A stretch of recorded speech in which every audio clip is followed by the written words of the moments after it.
जय हिंद। आज हम जानेंगे एटीएम कार्ड मशीन के बारे में, साथ में डेबिट कार्ड और क्रेडिट कार्ड में अंतर क्या है उसके बारे में भी चर्चा करेंगे। रुपे, वीजा और मास्टर कार्ड किस प्रकार से काम करते हैं उसको भी जानेंगे। देखिए, जो पहले लोग हुआ करते थे, अपना खुद का पैसा जब वो बैंक में निकालने के लिए जाते थे तो उनको घंटों घंटों लाइन लगानी पड़ती थी, फिर उसके बाद विड्रॉल फॉर्म भरना पड़ता था, तब जाके कहीं पैसा निकलता था, या फिर कई और समस्या आ जाती थी, जैसे कोई कभी बैंक बंद हो जाते थे या फिर कोई त्यौहार आ गया, इस सिचुएशन में भी बैंक बंद हुआ करते थे। अगर कोई इमरजेंसी पड़ जाती थी और उस दिन संडे पड़ जाता था तो जिसकी वजह से खुद उस व्यक्ति का खुद का पैसा जमा किया गया पैसा उसके सही वक्त पे काम नहीं आ पाता था, तो कई समस्या हुआ करती थी। देखिए, सरकार जो है अब हर जगह हर गली गली में तो बैंक खोल नहीं सकती थी, क्योंकि जो है काफ़ी खर्चे आते हैं। एक बैंक को बिल्डिंग तैयार करने में काफ़ी खर्चे आते हैं, स्टाफ का जो मेंटेनेंस वगैरह है काफ़ी, फिर उसको पावर सप्लाई वगैरह देने में काफ़ी ज़्यादा खर्चे आते हैं। तो उस चीज़ को हल किया था लंदन के रहने वाले एक जॉन शेफर्ड बैरन नाम के एक व्यक्ति थे, जिनका जन्म जो है 1925 में हुआ था। भारत में एक जगह है मेघालय के अंतर्गत शिलोंग में ये जन्मे थे, तो इस दृष्टि से जो है ये भारतीय हुए, लेकिन चूंकि अब ये लंदन में रहते हैं तो 1967 में इन्होंने एक मशीन का आविष्कार किया था जिसका नाम था एटीएम। ठीक है, एटीएम को हम ऑटोमेटेड टेलर मशीन भी कहते हैं।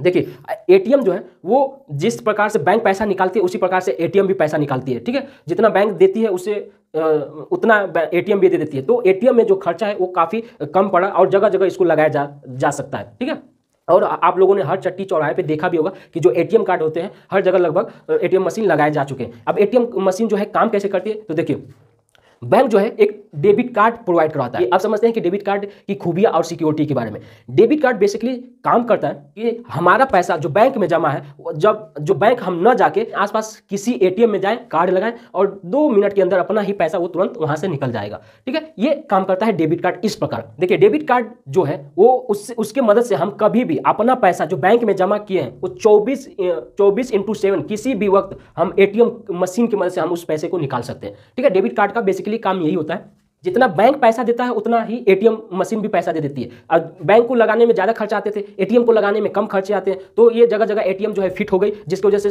बहुत लोगों को सुविधा हो गई। अब समझते हैं इसकी सिक्योरिटी के बारे में। जो डेबिट कार्ड है इसकी सिक्योरिटी जो है वो डेबिट कार्ड में आप लोगों ने देखा होगा उसमें 16 नंबर के अंक होते हैं। पहली सिक्योरिटी वो हो जाती है वही आपके नंबर, आपके नाम पे ही वो नंबर लॉट होते हैं। दूसरा, उसमें वैलिडिटी जो एक्सपायरी वैलिडिटी होती है, जैसे 15/2026 या 20/2030। ठीक है, ऐसे वैलिडिटी एक्सपायरी डेट होती है। दूसरा, उसके पीछे जब आप देखेंगे तो एक सीबीबी होता है। ठीक है, 3 अंक का नंबर होता है। सीबीबी का मतलब होता है कि कार्ड वेरिफिकेशन वैल्यू, और वो कोड जो ये सब तीनों जो है वो आपके पास एटीएम कार्ड है तो आपको मालूम है। दूसरी चीज, चौथा सबसे बड़ा सिक्योरिटी ये होता है कि इसमें जब पैसे आप जब निकालने जाएंगे तो उस समय पासवर्ड, और वो जो पासवर्ड होता है वो मेमोराइज किया जाता है, यानी जिसका कार्ड होता है वो अपने दिमाग में याद किया रहता है और सिर्फ उसी को पता रहता है। अगर वो किसी को बता दे वो अलग बात है, लेकिन जिसको एटीएम है उसी को पता रहता है। तो ये चारों चीज अगर किसी के पास रहेंगी तभी वो पैसा निकल सकता है किसी भी खाते से। ठीक है, देखिए, कभी कभी लोग सोचते हैं कि हमारा एटीएम कार्ड खो गया है और वो उससे पैसे कोई दूसरा निकालेगा। नहीं, एटीएम कार्ड खोने से पैसा नहीं निकलता। हालांकि चूंकि 3 जो सिक्योरिटी है वो तो उसके पास दूसरे व्यक्ति के पास चली जाती है, लेकिन वो तब तक पैसा नहीं निकाल सकता जब तक पासवर्ड उसको ना मालूम हो। तो जो पासवर्ड है वो आप ही डाले रहेंगे। ठीक है, तो आपको ही मालूम रहेगा, तो उस सिचुएशन में वो पैसा नहीं निकाल सकता है, तो कभी डरने की जरूरत नहीं है। ठीक है, क्रेडिट कार्ड के बारे में, अभी हमें कुछ पैसों की जरूरत पड़ती है तत्काल में, तो हम क्या करते हैं, हम किसी रिश्तेदार से मांगते हैं। ठीक है, या किसी अपने यार दोस्त से मांगते हैं, मिल गया तो ठीक, नहीं मिला तो कहीं ना कहीं हम शर्मिंदगी भी महसूस करते हैं,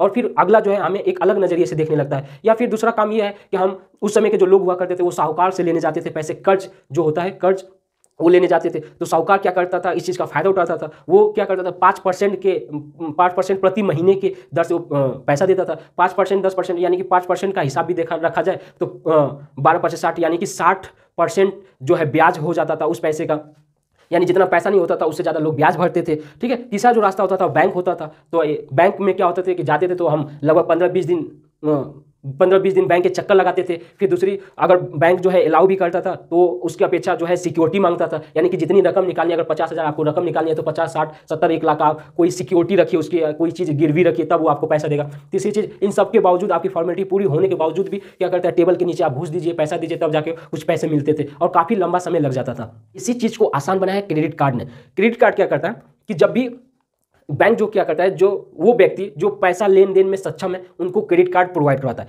क्रेडिट कार्ड का फायदा ये होता है कि अगर मेरे पास क्रेडिट कार्ड है, अगर मुझे कभी भी 20, 22, 25 हज़ार या 10, 20 हज़ार की जरूरत पड़ेगी तो हम तुरंत क्रेडिट कार्ड स्वाइप करेंगे और वो पैसा हम निकाल लेंगे। हमारे पास पैसे नहीं भी रहने की वजह से, तो इससे क्या होता था कि हम किसी अपने दोस्त यार या साहूकार या बैंक के लाइन लगाने नहीं पड़ते थे, हम किसी से मांगने नहीं जाते हैं, तो हम तुरंत अपना कार्ड लगाए, हमें 20 हज़ार रुपये मिल गए। ये पैसा जो है, जो पैसा हमको मिलता है, ये हमारा खुद का पैसा नहीं, ये बैंक का पैसा है। इससे 40 दिन के अंदर इसको हमें लौटाना भी है, लेकिन कम से कम हमें, और इसमें ब्याज भी नहीं लगता। क्रेडिट कार्ड का जो फायदा होता है, आप लोगों ने कभी कभी देखा होगा कि अमेजॉन, फ्लिपकार्ट या अन्य कोई सामान अगर हम खरीदने जाएं तो उस पर अच्छा खासा डिस्काउंट मिल जाता है। जैसे अगर हमें कोई मोबाइल खरीदना है 10 हज़ार का, अगर कोई मोबाइल आप क्रेडिट कार्ड से लेने जाएंगे तो वो मोबाइल 8 हज़ार की पड़ जाएगी, 2 हज़ार का प्रॉफिट हो जाता है। तो क्रेडिट कार्ड का बढ़ावा भी होता है। कपल्स हो, ठीक है, जो स्टूडेंट लाइफ से निकल के कपल्स में जा रहे हैं, ठीक है, ऐसे लोगों को ज़्यादा ये टच करता है, क्योंकि उनको मालूम है कि जो हमारा भारत है वो रौब झाड़ने में आगे है, दिखावा करने में आगे है। तो उस चीज़ में जो है, एक लड़का है एक लड़की को संपर्क में आता है, तो जो लड़का है वो लड़की को दिखाने के लिए अपना क्रेडिट कार्ड पे ऐश करेगा। देखिए गांव देहात में तो कम, लेकिन दिल्ली, मुंबई ऐसे जगहों पे जो है क्रेडिट कार्ड का बहुत ज़्यादा इस्तेमाल होता है, क्योंकि महीने की सैलरी आती है, 10 तारीख के लिए सैलरी खत्म हो जाती है, 10 से 12 तारीख के लिए, फिर उसके बाद क्रेडिट कार्ड पे शॉपिंग वगैरह होती है, फिर सैलरी आती है, फिर खत्म, फिर क्रेडिट कार्ड पे शॉपिंग। ठीक है, इस तरह से है उनका जो काम चलता है। ठीक है, तो क्रेडिट कार्ड से कभी भी हमें कैश विड्रॉल नहीं करना चाहिए, क्योंकि जो कैश विड्रॉल हम जब करते हैं तो इसमें जो पेनाल्टी है वो ज़्यादा मारता है। ये कहता है कि आप कोई सामान खरीदिए, उसका बिल पेमेंट कर दीजिए, या कोई चीज़ लेना है तो उसका पे करिए, ठीक है, कैश मत करिए। ठीक है, लेकिन जब हम कैश करते हैं तो पेनाल्टी ज़्यादा मार देता है। दूसरा सबसे बड़ी दिक्कत ये है कि जो इसका जो टर्म और कंडीशन है कि 30 से 40 दिन के अंदर इसका पैसा वापस कर देना, क्योंकि ये 30 से 40 दिन बैंक के अलग अलग बैंक के नियम होते हैं। कोई 30 दिन भी रखता है, कोई 35 दिन भी रखता है, कोई 30 से 40 दिन भी रखता है। तो अलग अलग बैंक के अलग अलग टर्म और कंडीशन होते हैं। मैक्सिमम नियर अबाउट 30 से 40 दिन के अंदर इसका जो पैसा है रिटर्न करना पड़ता है। अगर इस सिचुएशन में आप रिटर्न न करिएगा तो ये बहुत ज़्यादा हैवी पेनाल्टी मारता है उस सिचुएशन में। ठीक है, ज़्यादातर से लोग इसी वजह से जो है पेनाल्टी के चक्कर में नहीं ले पाते हैं। ठीक है, लेकिन चूंकि अगर देखा जाए तो क्रेडिट कार्ड बहुत अच्छी चीज़ है अगर सही से इस्तेमाल किया जाए तो। और बड़े बड़े शहर में जो बड़े बड़े लोग होते हैं क्रेडिट कार्ड का इस्तेमाल करते हैं और काफ़ी वो तरक्की भी इस चीज़ से कर लेते हैं, क्योंकि जब भी जरूरत पड़ेगी उनको 30 हज़ार, 20 हज़ार, 50 हज़ार ये तुरंत ले सकते हैं। सिक्योरिटी के नाम पर इसमें तीसरा सबसे खराबी ये है कि ये पैसे, ये जब भी हम पेमेंट करते हैं तो अगर आप लोगों ने देखा होगा कि मशीन आती होगी, उस मशीन के साइड से आप स्वाइप करते हैं। ठीक है, स्वाइप करते हैं, तो अगर मान लीजिए कोई 10 हज़ार का बिल हुआ, आप क्या करेंगे, तुरंत स्वाइप कर सकते हैं। डेबिट कार्ड में क्या होता था कि हम ATM कार्ड डालते थे तो उसमें OTP डालते थे, अपना पासवर्ड वगैरह डालते थे, तब जाके पैसे निकलते थे। ठीक है, लेकिन इसमें जो है जो पैसे आप काटवाएंगे तो इसमें तुरंत आप स्वाइप करेंगे, इसमें OTP या टाइम पासवर्ड वगैरह नहीं डालना होता। इससे दिक्कत क्या होती थी कि अगर बाय द वे हमारा कार्ड कहीं गुम हो गया तो उस कार्ड का कोई जो है अन्य पर्सन जो है उसका इलीगल तरीके से भी इस्तेमाल कर सकता है। तुरंत आपके कार्ड पे जो है स्वाइप करके अलग अलग खरीदारी कर सकता है, पैसे भी निकाल सकता है। ठीक है, तो ये सब क्रेडिट कार्ड के जो है फायदे और नुकसान होते हैं। हाँ, चूँकि जो क्रेडिट कार्ड है ये जो कपल्स होते हैं उनको ज़्यादा बढ़ावा देता है ये, क्योंकि कपल जो है वो लड़कियों को दिखाने के लिए, जो लड़का होता है वो शौक के मारे बहुत कुछ खर्चा करता है। हमारे देश में जो है दिखावे के लिए बहुत कुछ होता है। तो क्रेडिट कार्ड, लोग कहते हैं ना क्रेडिट कार्ड पे ऐश करो, क्रेडिट कार्ड पे लोग शादियां कर रहे हैं, क्रेडिट कार्ड पे पार्टियां कर रहे हैं, ऐसे कई भी तमाम बातें आती रहती हैं। देखिए, आप समझते हैं कि जो कार्ड होते हैं उसके नीचे जो रुपए होते हैं, रुपए लिखा होता है या वीजा या मास्टर कार्ड होता है, उसका काम क्या होता है? रुपए के अंतर्गत दो प्रकार के कार्ड होते हैं, एक नॉर्मल कार्ड होता है, एक प्लेटिनम कार्ड होता है। ठीक है, जो नॉर्मल कार्ड होता है वो अपने देश में कहीं भी हम पैसा निकाल सकते हैं। ठीक है, लेकिन जब भी अगर हम किसी देश में जाना पड़े, दूसरे देश में, इंटरनेशनल वगैरह में, तो हमें प्लेटिनम कार्ड का इस्तेमाल करना पड़ता है। ठीक है, हालांकि ये स्वदेशी है। ठीक है, रुपए है स्वदेशी, और वीजा और मास्टर कार्ड जो है ये चूँकि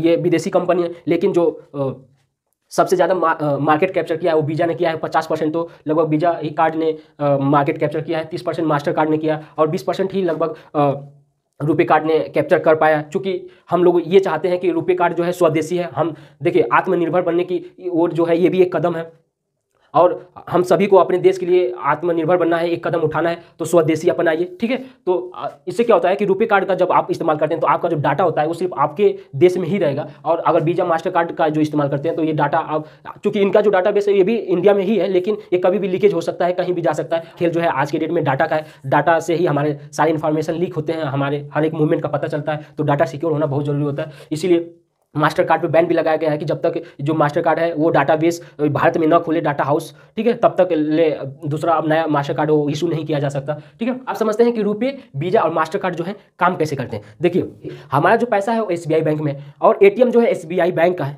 ठीक है, तो जो हमारा डाटा है वो SBI बैंक का है, और SBI जो है SBI का ATM कार्ड मशीन हुआ करती थी, तो इसका जो डाटा ये समझ लेता था, तो उससे आसान हो जाती थी। लेकिन कभी कभी ये देखा गया कि अगर बाय द वे हम SBI ATM मशीन में गए पैसे निकालने के लिए, और कभी कभी पैसा नहीं हुआ या किसी टेक्निकल इशू के द्वारा ATM मशीन से पैसे नहीं निकल पाते थे, तो इस सिचुएशन में हमें HDFC ATM कार्ड जो है वो हमको पहचानता नहीं, क्योंकि हमारा डाटा जो है SBI बैंक के पास है, ठीक है। तो HDFC कहेगा कि हम आपको नहीं जानते, तो हम आपको पैसा कैसे दे दे। और उस सिचुएशन में HDFC ATM कार्ड जो है SBI से मांग नहीं सकता, ठीक है। तो इन सभी चीज़ों को देखते हुए सभी बैंकों का जो डाटाबेस है वो एक जगह ट्रांसफर किया गया, जिसको हम कार्ड नेटवर्क बोलते हैं, ठीक है। ये रुपए जो है ये भी एक कार्ड नेटवर्क है, वीजा एक कार्ड नेटवर्क है, मास्टर कार्ड एक कार्ड नेटवर्क है, ठीक है। बैंक अलग है और उसके बाद जो है वो कार्ड नेटवर्क है। हमारा जो मोबाइल नंबर, आधार नंबर, जो भी हमारी डिटेल्स हैं, हम बैंक में जमा करते हैं, अकाउंट खोलते हैं, और ये क्या करता है कि हमारा जो डाटा है जो है वो कार्ड नेटवर्क को देता है। और कार्ड नेटवर्क जो है, अगर जब कार्ड नेटवर्क क्या करता है कि जब भी हर नेटवर्क पर रूल ये है कि ये किसी का डाटा ये जो है ये फैला नहीं सकता, किसी को दूसरे को बता नहीं सकता, ठीक है, समझा। तो इन दोनों की वजह से हमारा ATM कार्ड चलता है। जब भी हम मान लीजिए हम SBI ATM कार्ड पे हम गए पैसे निकालने के लिए, तो क्या करेगा, हम ATM कार्ड जैसे डाले वो तुरंत संपर्क करेगा किससे, कार्ड नेटवर्क से। और कार्ड नेटवर्क जो है, कार्ड नेटवर्क के पास हमारे बैंक का डाटा रहेगा, ठीक है। हमारे जो जिस बैंक में हमारा ATM रहेगा फलाना फलाना करके, वो कार्ड नेटवर्क पास रहेगा। कार्ड नेटवर्क तुरंत उस ATM को कहेगा कि हाँ ये व्यक्ति सही है, इसके पास इतना पैसा है, जितना मांग रहा है उसको दे दो। ATM कार्ड को कभी भी ये अलाउ नहीं होता है कि वो किसी का डाटा सेव करे, तो सेव नहीं करना होता है, वो तुरंत फिर अगर पैसा वगैरह वो दे देता है। तो इस तरह से ये काम करता है। स्क्रीन डिस्प्ले न होने के कारण मैं पूरी डिटेल में नहीं समझा पाता हूँ, लेकिन कोशिश करता हूँ कि जितना भी दूँ आपको अच्छा से अच्छा और सटीक से सटीक दूँ, ताकि आपको समझ में आए। तो आई होप आप समझे होंगे ATM machine, debit card, credit card में अंतर, और रुपए, वीजा और मास्टर कार्ड किस प्रकार से काम करते हैं। तो मिलते हैं नेक्स्ट वीडियो में। जय हिंद।